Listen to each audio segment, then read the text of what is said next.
Hi guys, welcome to my YouTube channel. आज हम लोग बात करते हैं सेबी की कुछ वैकेंसीज आ रखी है असिस्टेंट मैनेजर ग्रेड ए की पोस्ट पे। तो उसकी क्या एलिजिबिलिटी क्राइटेरिया है, तो हम वैकेंसी के पूरे नोटिफिकेशन को एकदम डिटेल में डिस्कस करेंगे। इस वीडियो को पूरा एंड तक देखना। तो यहाँ पर आप देखोगे मैंने सेबी की वेबसाइट खोल रखी है sebi.gov.in। जैसे आप देखोगे मैं सेबी की वेबसाइट पे आ चुका हूँ। यहाँ पर लिखा है इन्विटेशन ऑफ एप्लीकेशंस। तो यहाँ पर आपको क्लिक करना है। ये वही वैकेंसी है। यहाँ पर ऑफिसर ग्रेड ए की पोस्ट के लिए ये वैकेंसी है। तो यहाँ पर ऑनलाइन एप्लीकेशन लिंक है, बहुत सर्टिफिकेट ऑफ डिसेबिलिटी है या फिर ओबीसी सर्टिफिकेट, जैसे इनको जो रिलैक्सेशन मिलता है उस चीजों का सर्टिफिकेट का फॉर्मेट यहाँ पर दे रखा है। अप्लाई करते वक्त ये चीजें काम आती है। तो हम लोग देखेंगे पहले नोटिफिकेशन में क्या है, उसकी सारी डिटेल्स डिस्कस करेंगे हम लोग। अब इसमें 6 स्ट्रीम्स के लिए एग्जाम्स है, लेकिन हमारे रेलेवेंट जो स्ट्रीम है वो है जनरल स्ट्रीम। अब इसमें आप देखोगे कि अनरिजर्व कैटेगरी के लिए 34 वैकेंसीज है, ओबीसी के लिए 14, एससी के लिए 7, एसटी के लिए 1, इकोनॉमिक वीकर सेक्शन के लिए यहाँ पर 6 वैकेंसीज है। टोटल 62 वैकेंसीज है। अब यहाँ पर एजुकेशनल क्वालिफिकेशन की भी बात हो रही है, तो कौन कौन अप्लाई कर सकता है। तो यहाँ पर आप देखोगे सिंपल भाषा में, तो अगर आप सीए हो, सीएस हो, सीएफए हो या फिर आप कॉस्ट अकाउंटेंट हो तो आप इसमें अप्लाई कर सकते हो। इसके अलावा अगर आपके पास कोई मास्टर्स डिग्री है किसी डिसिप्लिन में, या फिर आप बैचलर्स डिग्री है लॉ के अंदर, या फिर इंजीनियरिंग के अंदर आपके पास बैचलर्स डिग्री है, या फिर आपने पोस्ट ग्रेजुएट डिप्लोमा कर रखा है 2 साल का, तो आप इसमें अप्लाई कर सकते हो। यहाँ पर एक चीज लिखी है, candidates are permitted for only 2 streams. तो इसका मतलब ये है कि अगर आपके पास कोई ऐसी डिग्री है जो किसी और सब्जेक्ट में भी काम आ रही है, फॉर एग्जाम्पल अगर आप लीगल में भी अप्लाई करना चाहते हो और आपके पास बैचलर्स डिग्री इन लॉ में, और जनरल में भी ये था कि बैचलर्स डिग्री इन लॉ, तो आप सिर्फ 2 स्ट्रीम में अप्लाई कर सकते हो, जनरल और लीगल। इसके अलावा आप तीसरी स्ट्रीम में अप्लाई नहीं कर सकते। मैक्सिमम 2 स्ट्रीम में आप अप्लाई कर सकते हो। अब यहाँ पर एज लिमिट भी दे रखी है अप्लाई करने की। तो अगर आपका बर्थ डेट 1 अप्रैल 1994 से पहले का है तो आप इसमें अप्लाई नहीं कर सकते हो। अगर उस दिन या उसके बाद का है तो आप इसमें अप्लाई कर सकते हो। अब यहाँ पर एज रिलैक्सेशन भी दे रखी है। तो अगर आप एससी हो या एसटी हो, तो अगर आपकी एज 35 ईयर्स तक है तो आप अप्लाई कर सकते हो, या अगर आप ओबीसी नॉन क्रीमी लेयर से हो तो आपके लिए एज 33 ईयर्स है। अब यहाँ पर मोड ऑफ सिलेक्शन भी दे रखा है। इसमें पहले होगा फेज 1 के 2 पेपर होंगे। अगर आप उनमें सिलेक्ट हो जाते हो तो आपको फेज 2 के 2 पेपर देने पड़ेंगे। अगर आप उसमें भी सिलेक्ट हो जाते हो तो आपको पर्सनल इंटरव्यू के लिए बुलाया जाएगा। और फेज 1 के 2 पेपर होंगे। फर्स्ट पेपर जो होगा वो सब स्ट्रीम्स के लिए कॉमन रहने वाला है।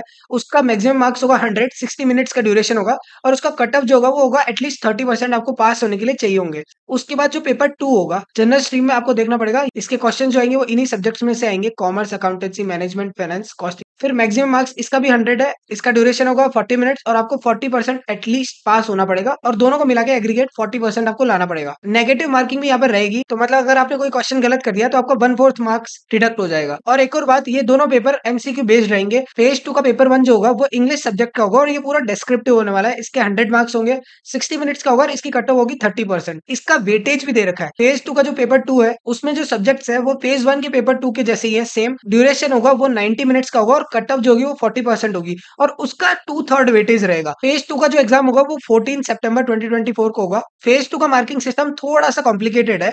इसमें क्या होगा कि जो पेपर 1 है उसका जो आपको कट ऑफ दिया है वो दिया है 30%। मतलब 100 में से पेपर 1 में पास होने के लिए आपको 100 में से 30 नंबर चाहिए होंगे, और पेपर 2 का जो कट ऑफ है वो है 40%। तो मतलब 100 में से 40 नंबर पेपर 2 में चाहिए होंगे।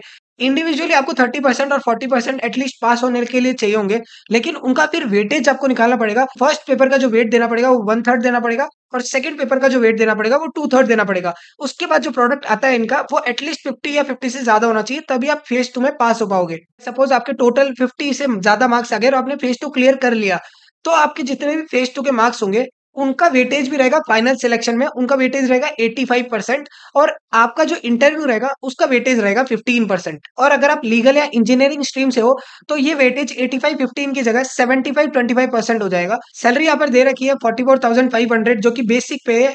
HRA, TNS allowance, family allowance, ये सब मिला के आपका 1,55,000 हो जाएगा। तो 4 इयर्स तक आपको 2500 के हिसाब से इंक्रीमेंट मिलेगा। उसके बाद आपका 54,500 हो जाएगा। तो ऐसे आपका इंक्रीमेंट साइकिल चलती रहेगी। और ध्यान रखना ये सिर्फ बेसिक पे है। आपका ग्रॉस पे जो होगा वो इतना बन जाएगा 1,55,000 पर मंथ विदाउट अकोमोडेशन, और अगर आप अकोमोडेशन ऑप्ट करते हो तो 1,16,500 पर मंथ बनेगा। यहाँ पर एग्जामिनेशन सेंटर्स दे रखे हैं, आप एक बार स्क्रीन पॉज करके देख लेना।